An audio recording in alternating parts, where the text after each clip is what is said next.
Olá pessoal, tudo bem com vocês? Aqui é o professor Roberto Barbosa com mais uma aula com o sétimo ano. Vamos lá, sétimo ano.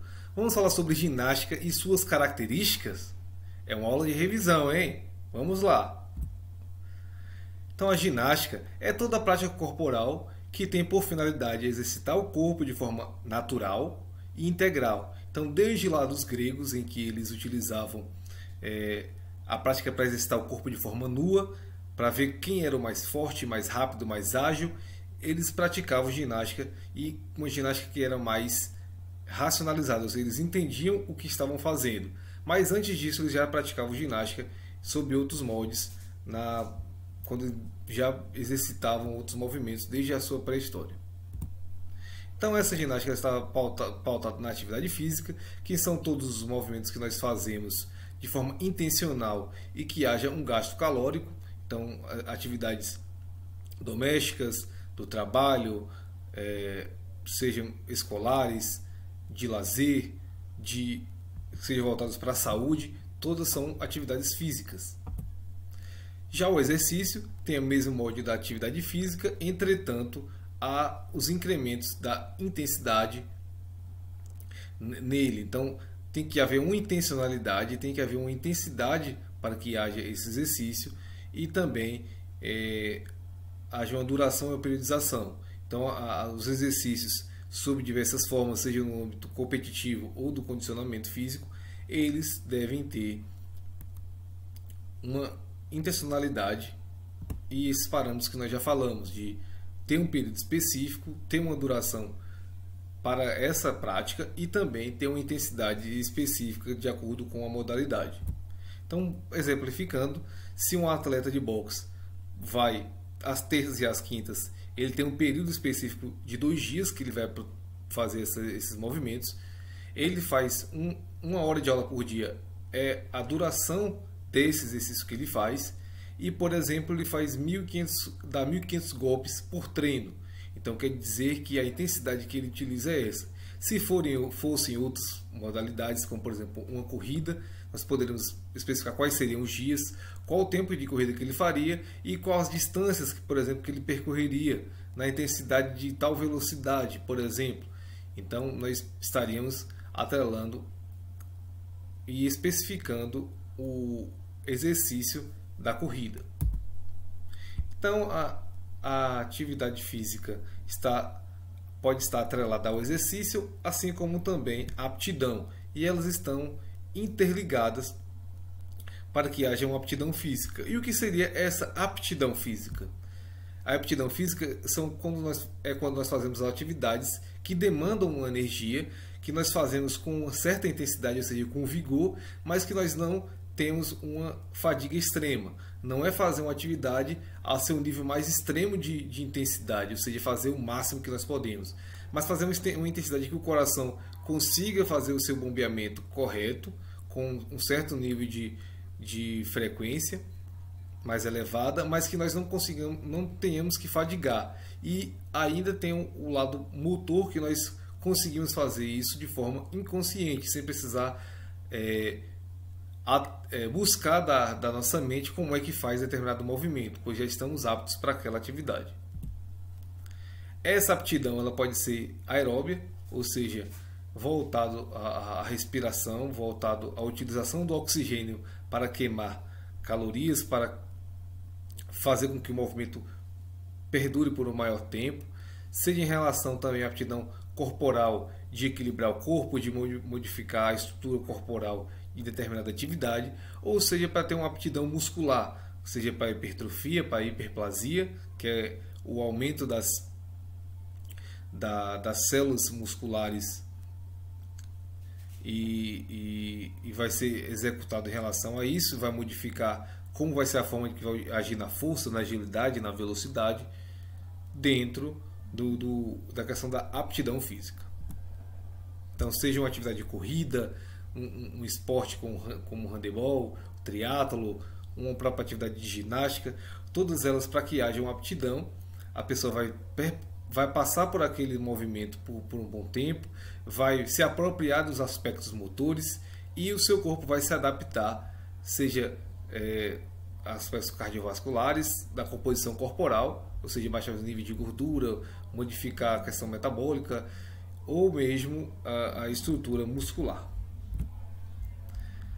Falando agora sobre a ginástica, mais especificamente a ginástica do cunho competitivo e não competitivo, nós temos esses dois moldes, em que elas possuem algumas semelhanças e diferenças. Entre as semelhanças, nas habilidades gímnicas, elas possuem habilidades em comuns como saltar, correr, rolar, arremessar e equilibrar, além de girar também. E as capacidades físicas também são utilizadas como a força, flexibilidade, equilíbrio, agilidade, velocidade e também a coordenação motora, seja global ou seja a coordenação motora fina. Nessas atividades há também a semelhança em relação aos ambientes, que eles podem ser ambientes de vários locais diferentes, ter uma intensidade adequada para essa prática. Então, se é uma prática mais que exige um maior desempenho, então ela vai ser mais intensa. Se é uma prática que exige uma maior conscientização corporal, ela vai ter uma intensidade mais moderada, e porque elas trazem uma melhoria nas qualidades de vida das pessoas. Essas atividades do cunho competitivo, elas mostram todos esses habilidades que nós falamos, os elementos gímnicos e também as capacidades físicas, e que há também diferenças entre essas modalidades, seja a combinação de habilidades gímnicas, ou seja, não usar apenas um saltar separado, ou usar um saltar com um girar, com um rolar. Isso vai ser diferenciado em cada esporte.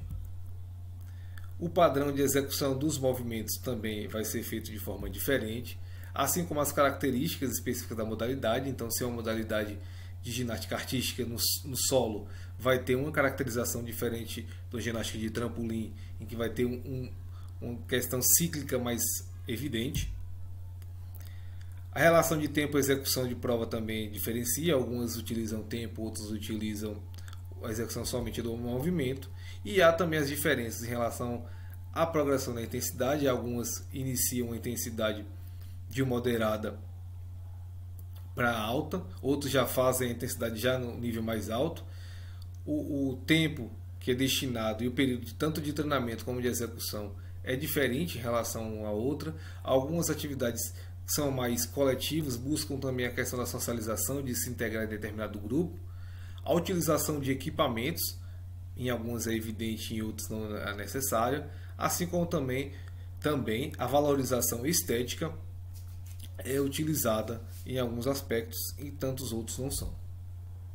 Aí, como mostramos, existem várias diferenças, seja de movimentos, seja de uso de equipamentos, da execução da atividade, da forma cíclica ou não dos movimentos que são executados, e entre outros fatores.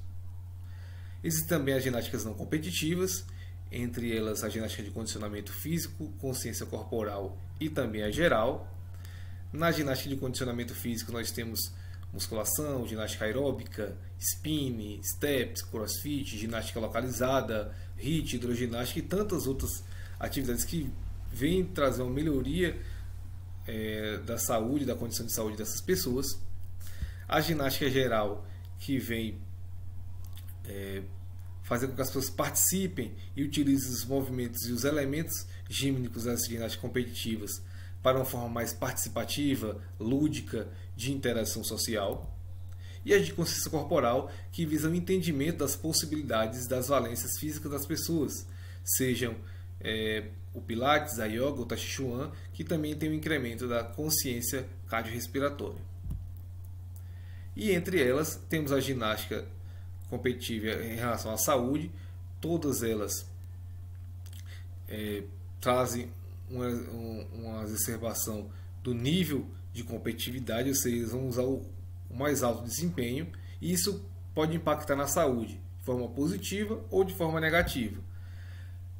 Pode trazer um estresse muscular muito grande, ou seja, as pessoas vão ter muito tempo de duração de treinos e competições e vai fazer com que a sua musculatura fique bastante desgastada, assim como pode trazer uma fadiga extrema para aqueles atletas do alto desempenho, que são os melhores do mundo, então eles vão ter muito desgaste e com isso vão ocasionar várias lesões, sejam articulares, sejam musculares ou ósseas, mas também trarão benefícios como serem mais aptos nas suas atividades cotidianas, que estão elencadas e relacionadas com a ginástica, assim como vão trazer uma maior variabilidade metabólica do seu organismo, e vão ter condições diferentes de lidar com os substratos que são ingeridos, ou seja, com os alimentos que são ingeridos por eles, assim como também vão modificar a coordenação motora global e fina. Então, atletas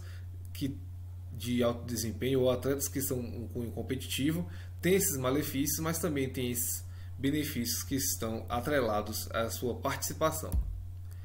Então é isso, pessoal. Muito obrigado a todos. Obrigado por estarem comigo até aqui.